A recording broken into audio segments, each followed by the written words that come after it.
So what we see now is rhetoric turning to reality on these Chinese tariffs. What is going to happen when they do take effect?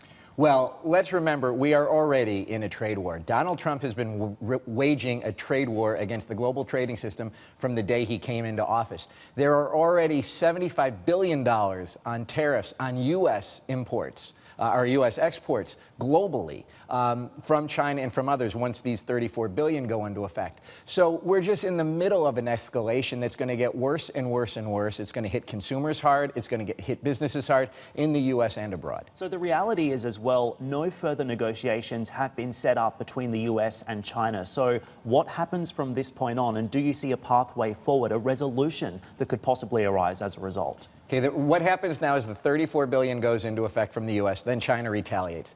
Then a month or so from now, the $16 billion of the original $50 billion, that goes into effect, then China will retaliate. Then the U.S. has threatened $200 billion on top of that, in addition to all the other trade wars that the U.S. is fighting, such as the potential tariffs on auto and auto parts.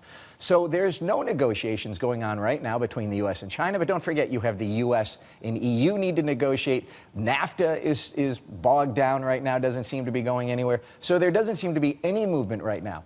What we have is Donald Trump believes that he can use tariffs to change the way partners trade with the U.S. And our partners believe that the retaliation that they will put on us will get the U.S. to cave more quickly because of the political pressure. So until somebody blinks, it's not going to get any better. Steve Martin also has a question for you. Yeah, Steve, good morning. Good to talk to you again. So what I want to know, and pushing a little bit further on from Nad's question, is what is the end game here?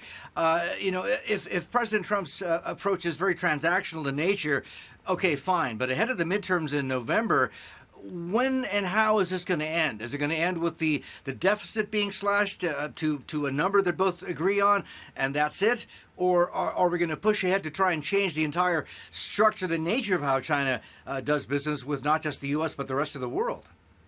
Well, that's the interesting question, you have this fight going on between the U.S. and China, with the U.S. believing that it can use tariffs to get China to change its policies. And if you go back to what started these tariffs, it was China's unlawful actions when it comes to forced technology transfers, when it comes to having the U.S. have to partner with Chinese companies, when it comes to outright cyber theft. So that is the issue, and Donald Trump believes the way to address that is through tariffs. On the other hand, you have the EU and China coming together to say we do need to address IP and technology issues because the WTO doesn't seem to do that. So the EU and China and Japan are moving forward without the U.S. on trade liberalization. So in some ways, Donald Trump's policy might be working. It's just going to be to the detriment of the U.S. consumer and to the benefit of everybody else. Still watching? Perfect. Click here to watch another great video from CNBC International.